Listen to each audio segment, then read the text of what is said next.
Doctora Viviana Romero, concejal, estuvo acompañándolo autoconvocado con autoridades en la reunión en La Rioja. ¿Qué nos puede decir lo que sucedió antes de ayer? Sí, el día martes, tal cual se había programado el viernes de la semana pasada, al finalizar la reunión que hubo en el Consejo Deliberante, estuvimos en la ciudad capital para que se concretara la reunión entre docentes autoconvocados y los ministros de Hacienda, de Gobierno, de Educación.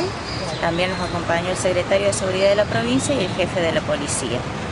Estuvo el viceintendente y fuimos algunos concejales representando a los bloques del Consejo Deliberante. La verdad que fue una reunión muy extensa, en la cual se hicieron distintos planteos, pero los dos planteos principales por parte de los docentes fueron el tema de la judicialización de la protesta de ellos y el tema salarial, por supuesto, que fue casi excluyente. En cuanto a la judicialización de la protesta, se le pidió al ministro Saúl que se desestimaran las actuaciones que se habían labrado en los juzgados de Chilecito, porque ellos entendían que no habían hecho nada que mereciera una imputación en sede judicial, sino que simplemente habían reclamado pacíficamente y hacían alusión a que la toma era simbólica. El ministro les explicó que eso no dependía de su ministerio, que esa es una cuestión que se tramitaba vía judicial y por ende escapaba, digamos, a su esfera de acción. El Poder Judicial es independiente del Ejecutivo y del Legislativo. Así que por ese lado, lo que hizo el ministro fue comprometerse a conversar con el fiscal de instrucción de nuestra jurisdicción y con los jueces que habían actuado para ver en realidad si era cierto que la policía se había excedido o no, porque los docentes esgrimieron que habían filmaciones de lo que había sido la actuación de la policía. En una parte, Angulo explicó que si bien no hay orden de que se filmen los procedimientos, es para ellos una garantía también de que las cosas se han hecho dentro del marco legal correspondiente ante determinadas acusaciones que de hecho se vivieron ese día ahí en la reunión. Así que bueno, se les prometió que iban a investigar, que si se había dado el caso de que algunos policías habían hecho un uso excesivo de la fuerza, eso se iba a investigar y se iba a instruir los sumarios respectivos.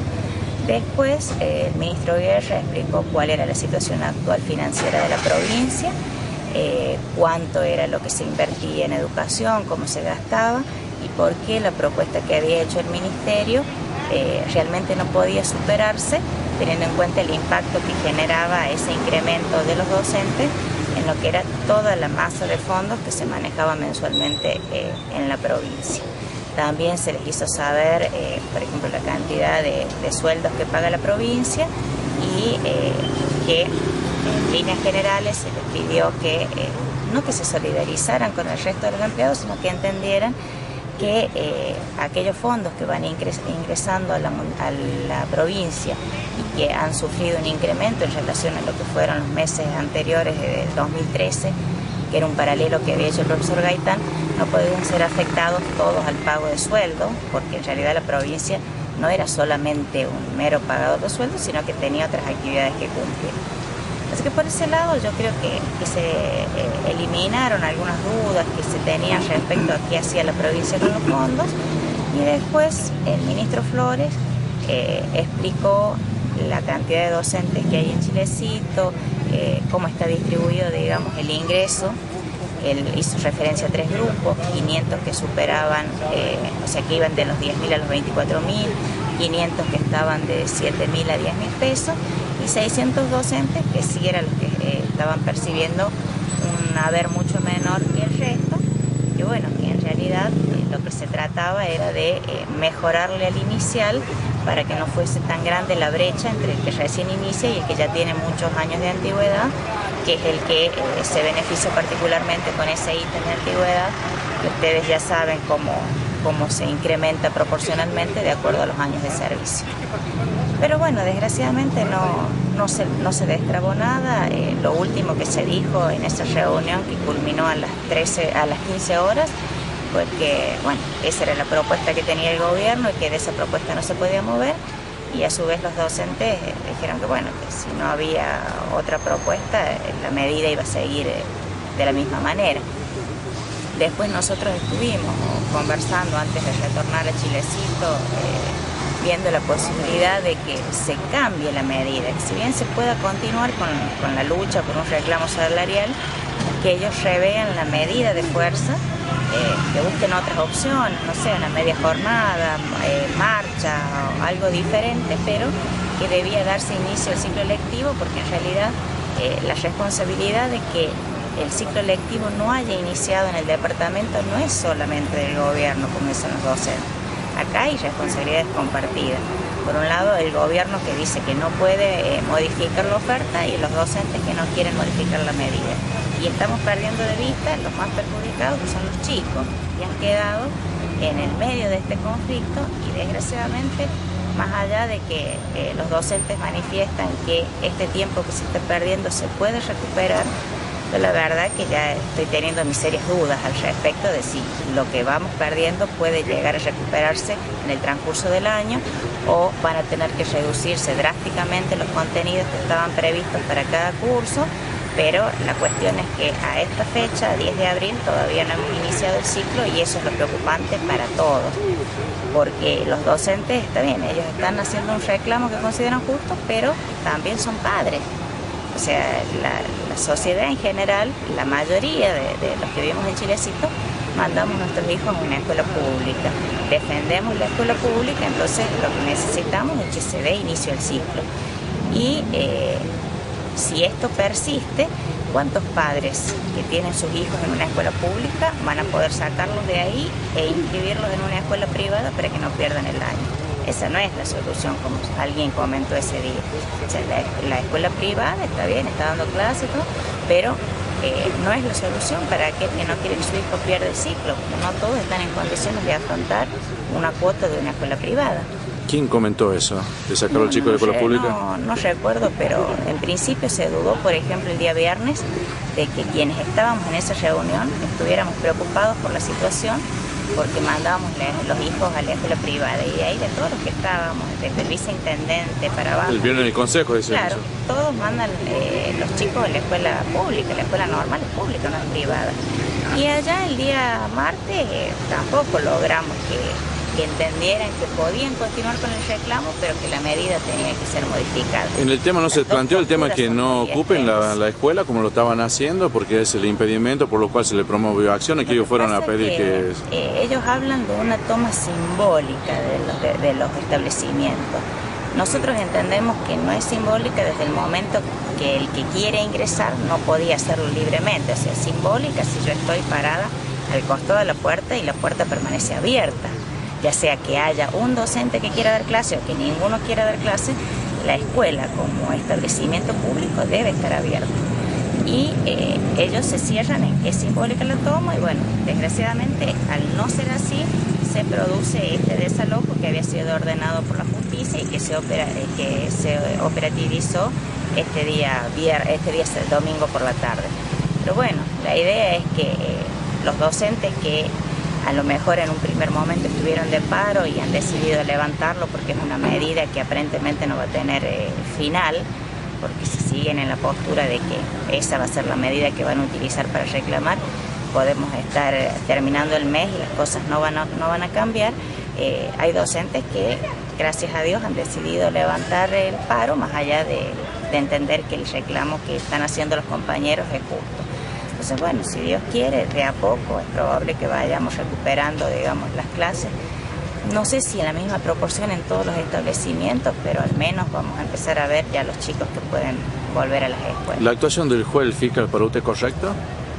El fiscal, por un lado, entiende cuáles son los delitos que se habían cometido y tal como lo explicó el doctor Carrizo, él presenta las actuaciones y todo lo que se sustancia posterior a eso, inclusive la actuación de la policía, está para ellos, según lo explicaron a los otros medios, dentro del marco de la ley. Entonces, en ese momento, ante esa situación de reclamo de los docentes, el ministro Saúl fue claro. Si alguien me presenta un certificado médico donde conste que algún docente o algún padre ha sido violentado por el accionar de la policía, ha sido golpeado, agredido, tal cual ustedes denuncian, obviamente vamos a instruir las actuaciones que corresponden. Si la orden de ellos ha sido desalojar, hasta donde yo sé y por los informes que nos han dado, eso es lo que se ha hecho. No obstante, ¿usted vio el video de la actuación de la policía en Lepec, que ellos mismos lo publicaron en las redes sociales? Lo que aparece en las redes sociales lo estuvimos observando. De todos modos... ¿Para usted considera que hubo represión, como ellos aducen, o no?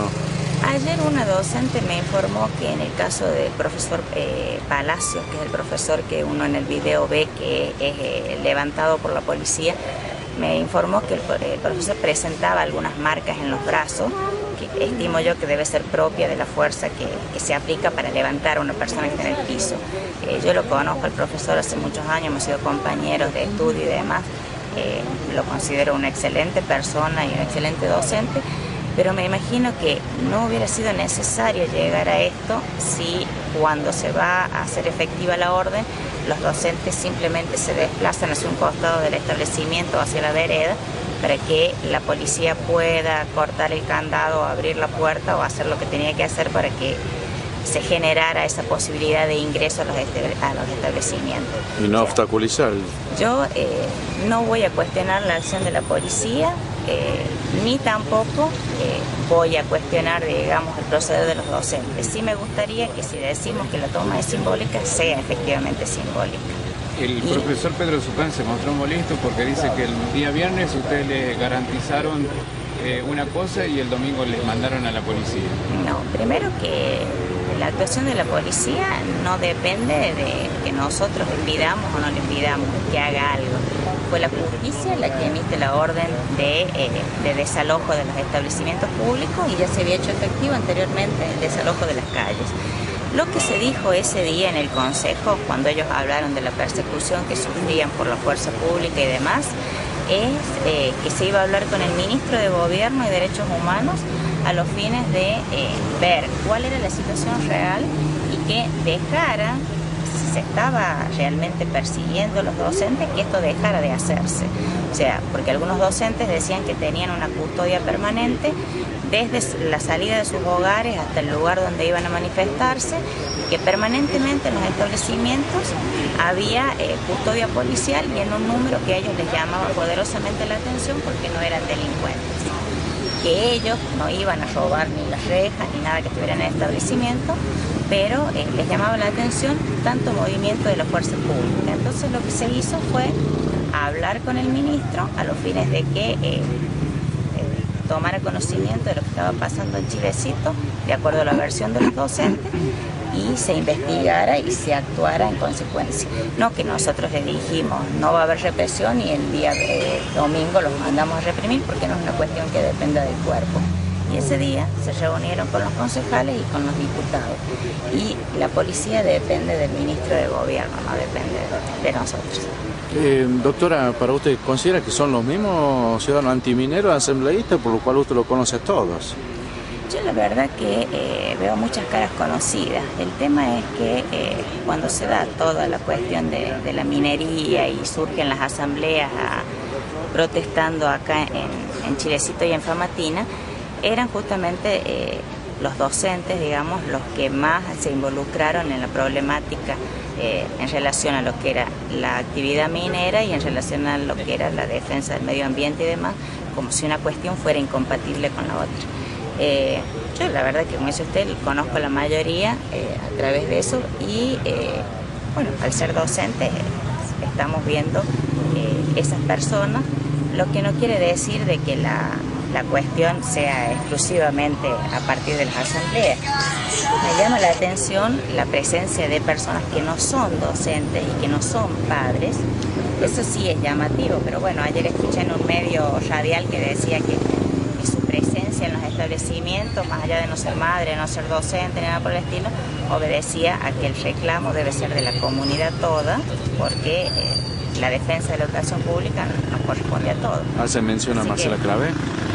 Sí, ella es una de las personas que me llamó la atención ver en la EPET 1 el día martes a la tarde. Pero bueno, la idea, o sea, Yo creo que nadie está en contra del reclamo. Es más, la misma Constitución Nacional garantiza el derecho a huelga de las personas. Pero también acá nos encontramos con un choque de derechos. El derecho a la huelga, el derecho de aquel que quiere trabajar, el derecho a enseñar y a aprender, el derecho de los chicos a recibir educación. O sea, tenemos todo un abanico de derechos y acá estamos haciéndonos fuertes en el uso y la aplicación de uno solo, que es el derecho a huelga, y descuidamos los derechos que tienen los demás. Entonces, yo no voy a decir si el reclamo es justo o no es justo. Entendemos que a todos nos está costando bastante subsistir con los sueldos en virtud del proceso inflacionario que tenemos en nuestro país. Pero debemos entender que existen otras metodologías de reclamo. Doctora, por último, de mi parte, en mi caso particular, usted, digamos, estuvo con el ministro, las autoridades, y ahí dijo el ministro, la gente que gana 20 a 24.000 pesos, y ayer salió publicado nada más y nada menos que en el diario El Independiente, un día posterior. O sea, lo que le dijo el ministro a los docentes, ante ustedes también, salió publicado en El Independiente. Ahora, ¿considera justo esto de que la gente salga a apoyar a aquellos ciudadanos que cobran 15.000, 20.000 o en dos cargos arriba de los 12.000 pesos? La verdad que nosotros nos hemos enterado, digamos, de la grilla salarial de los docentes y de los ítems que se perciben en relación a este conflicto y a las reuniones que mantuvimos con los ministros. La idea es que se acorte, digamos, esa brecha que hay entre los que menos ganan y entre los que más ganan.